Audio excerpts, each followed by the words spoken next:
কালকে হঠাৎ করে 3টের সময় আমার অফিসে এসেছিল। এসে তখন আমি আমার অফিসের ভিতরে বসে আছি, আমি জানতে পারিনি ওরা এসছে। তারপর দেখলাম আমার সিকিউরিটিকে দেখে তাদের চমকেছে এবং তাদেরকে অ্যারেস্ট করে বলে ধমক দিয়েছে। তার কিছুক্ষণ পরে আমার অফিসের স্টাফরা বললো যে এরকম ওরা এসছে, পুলিশ অফিসার এসছে, সিআরপিএফ এসছে, এসে সিকিউরিটিকে ধমকাচ্ছে। তারপর আমি বাইরে বেরিয়ে ওদেরকে চাপ সৃষ্টি করলাম আমার সিকিউরিটিকে, যে তোমরা এসপির অর্ডারটা বন্ধ দেবে, আমার কাছে আছো, আমার কথাটা শুনবে। ওরা ওখানে গিয়ে তুমি ওই ধমক চমক এখানে গিয়েছো বা কি এইসব বলার পরে চেনামি করার পরে ওরা আস্তে আস্তে চলে গিয়ে আমার পাড়ার ভিতরে গিয়ে আমার বাড়ির কাছে গিয়ে আমার বাড়ি থেকে ধমক চমক দিয়ে বড় বড় ডায়লগ কথা বলে চলে গেছে। কিন্তু যেটা আমরা ইলেকশন কমিশনের যে রুলস আছে, নিয়ম আছে, যে একজন পুলিশ অবজারভার এক্সিকিউটিভ অফিসার উনি পারেন না যে সশরীরে কোথাও উপস্থিত থেকে কাউকে ধমক চমক দেওয়া।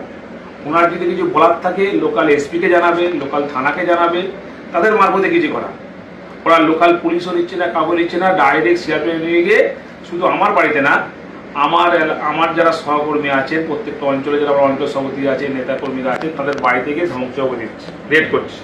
রাতে অন্ধকারে গিয়েও সিআরপিএফ গিয়ে আমাদের মায়েদের বোনদের ওপর ধমক দিচ্ছে, শিলধ্বনি করার মধ্যে বুদ্ধি মারছে, কথা বলছে এবং ভয় দেখাচ্ছে।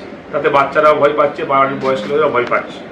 কিন্তু তৃণমূল কংগ্রেসের নেতা কর্মীদেরকে এই ধমক চমক দিয়ে ভয় দিকে রাখতে পারবে না। উনি যদি নিজেকে সিংহ মনে করে সিনেমার আর্টিস্টে, আমরাও পুষ্পা, ঝুঁকে গেনি। আমরা ঝুঁকবো সাধারণ মানুষের কাছে, আমরা ঝুঁকবো গণদেবতার কাছে।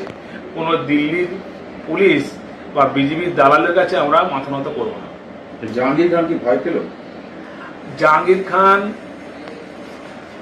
ছোটবেলা থেকেই লড়াই করে উঠে এসছে। আমি সিঁড়িতে উঠিনি, লিফটে উঠিনি। আমি পঞ্চায়েত প্রধান 5 বছর ছিলাম, পঞ্চায়েত সমিতির সভাপতি 5 বছর ছিলাম। এই রানিং 2-3 বছর আমি জেলা পরিষদ পূর্ত পরিষদের কর্মাধ্যক্ষ। আজকের আমি বিধানসভার তৃণমূল কংগ্রেসের জোড়াফুল থেকে প্রার্থী হয়েছি। আমি ছোটবেলায় যেটা দেখেছি শোলে বই, সে আমজদ খানের जो आदमी डर गया वो आदमी मार गया। জাহাঙ্গীরের ডিকশনারিতে ডর বলে কিছু নেই।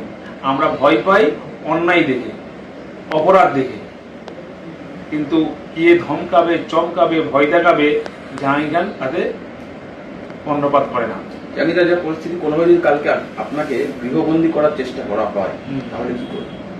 আমাকে গৃহবন্দী করুক, কারণ আমি যতবার ইলেকশন হয় আমি আমার রুমের ভেতর থেকে কন্ট্রোল রুম খুলে ফোনে আমি সবাই যোগাযোগ রাখি, কোথায় কি পোল হচ্ছে না হচ্ছে, ভোট হচ্ছে করি। আমার গৃহবন্দী কেন, আমাকে যাই করুক, ফলতার মানুষ আমার সঙ্গে আছে, ফলতার মানুষ তৃণমূল কংগ্রেসের সঙ্গে আছে, ফলতার মানুষ জোড়াফুল চিনির সঙ্গে আছে। আমরা সারা বছর মানুষের সঙ্গে সুখ দুঃখের সাথী হয়ে বিপদের বন্ধু হিসেবে পাশে থেকে আমরা কাজ করেছি। তাই ফলতার গণদেবতা, ফলতার সাধারণ মানুষ যখন আমার সঙ্গে আছে, সেখানে ইলেকশন কমিশনার বা দিল্লির পুলিশ বা বিজেপির দালালরা কি করবে সেটা আমার যায় আসে না। তাতে আমি ভয়ও পাই না, আমি কর্ণপাত করি না। আমি সাধারণ মানুষের সঙ্গে ছিলাম, আছি, থাকবো, আর মানুষ আমার সঙ্গে ছিল, আছে, থাকবে।